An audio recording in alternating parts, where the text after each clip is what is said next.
Bene, grazie a tutti perché siete sempre tanti a seguire il canale, spero vi aggiungerete ancora oggi di nuovo a bordo della 308, della nuova Peugeot 308, per un focus sull'infotainment.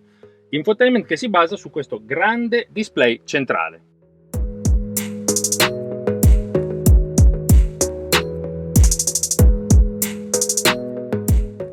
Grazie alla concessionaria Cuneo 3 di Cuneo per aver concesso a Terzo Garage di utilizzare la macchina per questo tutorial.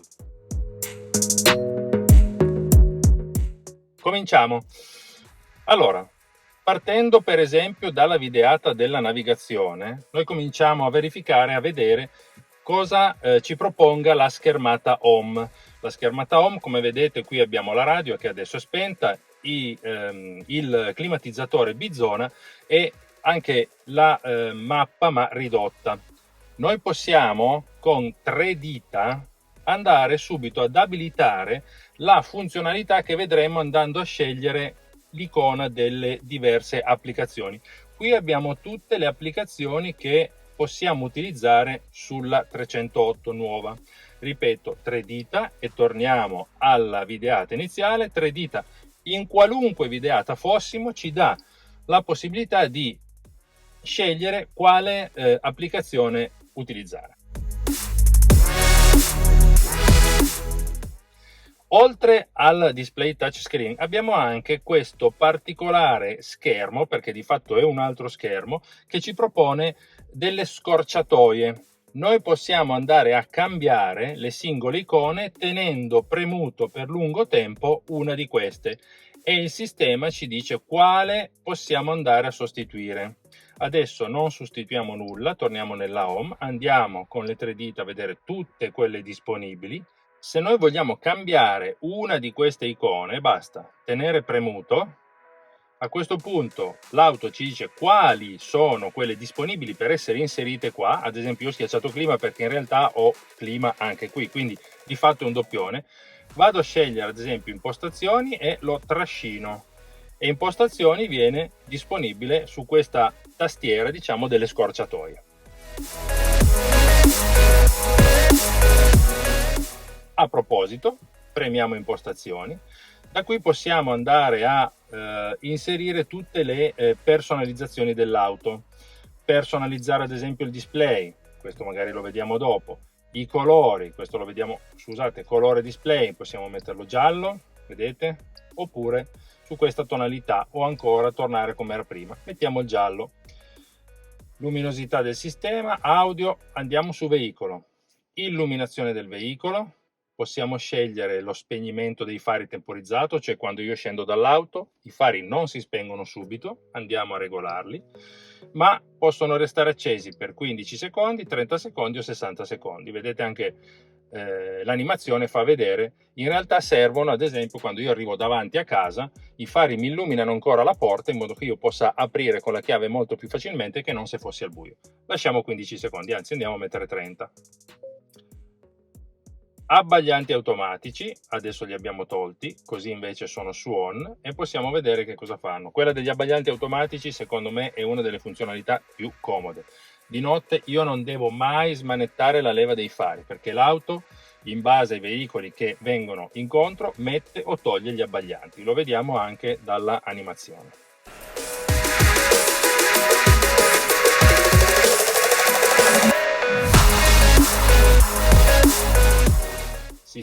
In sistema noi possiamo andare a impostare la lingua, la data e l'ora, le unità di misura, chilometri, litri per 100 km oppure chilometri al litro, quella che di solito usiamo noi, miglia anche ma non ci interessa, mettiamo i gradi Celsius e non i Fahrenheit, eccetera. Possiamo anche ripristinare volendo tutte le impostazioni di sistema.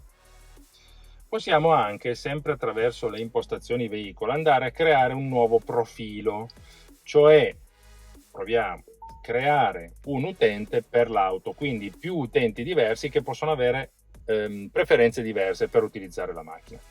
Possiamo quindi creare un profilo, inseriamo il nome, mettiamo semplicemente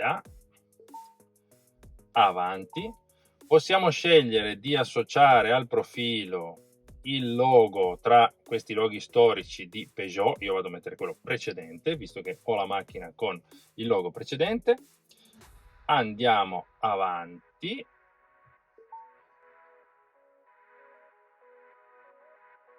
Profilo creato. Posso associare i device, quindi il telefono eccetera, oppure farlo più tardi. Ora che ho definito il profilo A, non ho più i settaggi qui, perché lui applica a questo profilo le impostazioni standard. Allora, 3 dita, vado a scegliere settings, addirittura mi ha messo anche inglese come lingua standard, vado qui a impostare almeno la lingua italiano. Ok, torniamo alla home, possiamo fare quello che abbiamo fatto prima, quindi visto che c'è il doppione clima, perché il clima è anche attivabile con il tasto fisico qui sotto, 3 dita, e andiamo a sostituire il tasto virtuale clima con quello impostazioni, che trasciniamo. Qui devo solo fare attenzione a premerlo bene, ok, e lo trasciniamo qui. E anche questa volta, andando nella home con il profilo A, abbiamo impostazioni C. Un'altra scorciatoia, ad esempio, per scegliere il profilo è quella di premere la barra superiore. Premendo questo io posso andare a scegliere i diversi profili: ospite, A, quello che ho appena creato, o crearne ancora un altro. Ripremo, posso anche andare a selezionare la modalità privata, che è quella che permette di non far scambiare alla macchina i dati con la app che io ho sul telefono. Posso andare a regolare la luminosità dello schermo e posso andare a fare una cosa che è abilitare o disabilitare l'effetto 3D sul cruscotto, sull'iCockpit. Plancia 3D, se è in bianco l'effetto 3D non è attivo. Io ho sempre un cruscotto digitale ma bidimensionale. Andando ad attivarlo io ho le informazioni, ad esempio, del parcheggio, del tachimetro, quindi della velocità, e hybrid, questa è una versione ibrida della 308, in rilievo. Da qui si vede bene anche che sta lavorando il display di sopra per l'effetto 3D. Se io vado a premere plancia 3D si spegne, quindi ho un display che resta solo in bidimensionale, mentre poi riattivandolo, guardate, vedete, si riaccende quello sopra e le informazioni appaiono effettivamente staccate, quindi in rilievo rispetto a quelle di sfondo.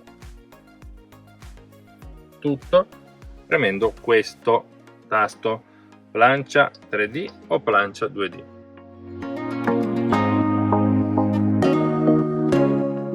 La schermata home, quasi come fosse un tablet, è composta da diverse videate. Io posso scorrere per avere già impostazioni diverse semplicemente con uno swipe.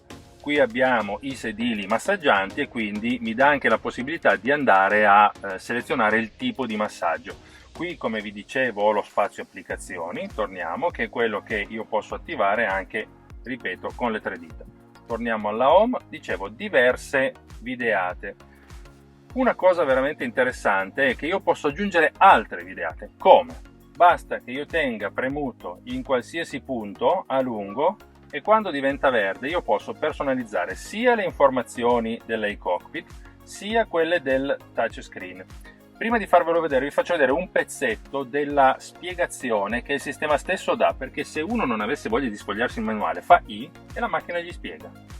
È possibile adattare il sistema di infotainment alle proprie preferenze personali. Premere e tenere premuto in qualsiasi punto del display fino alla visualizzazione della modalità modifica. All'interno della modalità modifica è possibile personalizzare il contenuto del touchscreen, le informazioni per il guidatore. Andiamo a provare come si fa la personalizzazione, ad esempio, delle pagine.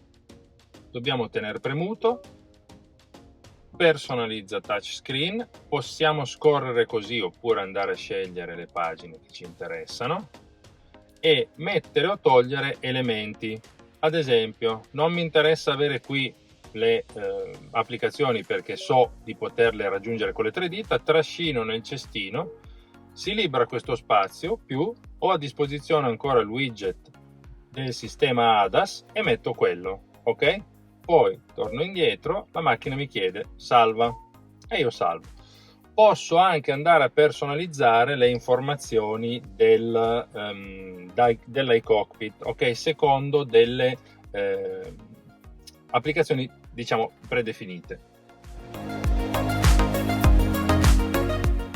qui possiamo aggiungere ad esempio un widget. Se io faccio più, vado a scegliere tra quelli disponibili, ad esempio le informazioni, qui siamo sull'ibrida, relativa al utilizzo della batteria e alla trasmissione della potenza dal motore elettrico alle ruote.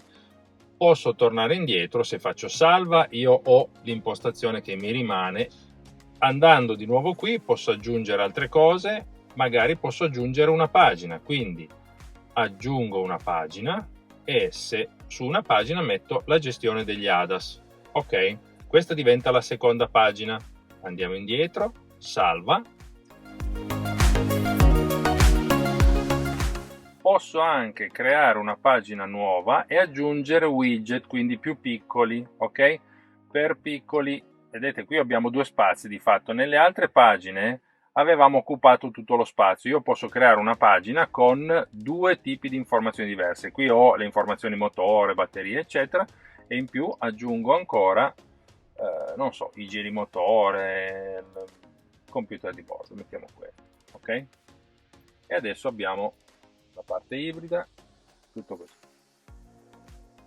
Se vogliamo toglierlo, facciamo questo gesto, trasciniamo, aggiungiamo un altro widget tra quelli disponibili, mettiamo i giri. Ok, sono arrivati i giri, sono qua, ok?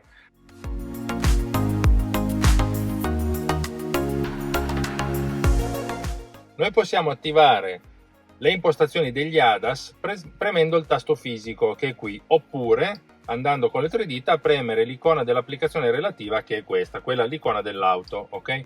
Qui possiamo impostare l'utilizzo della telecamera panoramica. Noi abbiamo una telecamera 360 che ci fa vedere in diretta che cosa succede intorno alla macchina. Possiamo impostare l'utilizzo del sistema di mantenimento attivo di corsia, rilevamento degli ostacoli vicini e anche il Rear Cross Traffic Alert, cioè quello che consente alla macchina di in retromarcia capire se sta arrivando qualcuno, è una specie di frenata automatica in retromarcia. Altre funzioni sono quelle del mantenimento di corsia, l'abbiamo visto, riconoscimento dei cartelli con i limiti di velocità, cartelli stradali, alert attenzione guidatore, cioè l'alert della stanchezza, e noi abbiamo tutto qui con la possibilità di attivare o disattivare tutte queste funzioni e anche andarle a impostare.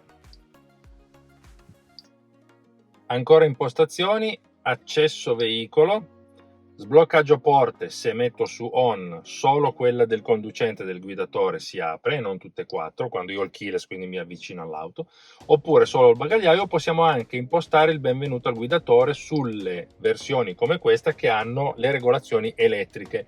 In che cosa consiste? Questa funzione sposta automaticamente indietro il sedile del guidatore all'apertura della porta, cioè ci consente di entrare e uscire più facilmente. Poi il sedile si rimette a posto sulla regolazione fatta da chi usa di solito la macchina, in base al profilo indicato nella macchina, memorizzato nella macchina. Proviamo a collegare il telefono in wireless per avere poi Apple CarPlay. Bisogna abilitare il Bluetooth. Io lo disabilito e lo riabilito solo per fare in modo che l'auto riconosca il telefono, ma posso anche passare attraverso il Bluetooth del telefono stesso, che andrà a riconoscere la macchina. My Peugeot Bluetooth 9628 è quest'auto, io seleziono, a questo punto dovrebbe partire lo scambio dati, iPhone vuole connettersi, sì, abbina, conferma, consenti, e a questo punto connessione in corso e dovremmo esserci.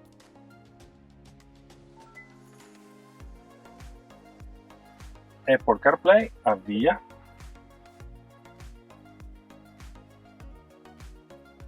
usa CarPlay, bisogna solo fare qualche passaggio all'inizio, collegato, ecco qua. Io ho la navigazione aperta di Apple CarPlay, posso andare a selezionare le diverse icone compatibili con Apple CarPlay, le impostazioni, messaggi, telefono, mappe, l'abbiamo visto prima, WhatsApp, e devo dire che su questo schermo effettivamente rende abbastanza. Senza cavo io posso mettere il telefono ad esempio sulla piastra di ricarica wireless e utilizzarlo praticamente da Apple CarPlay. posso attivare il condizionatore anche premendo sull'icona sull'indicazione della temperatura, e io ho il condizionatore poi da impostare attraverso il touchscreen.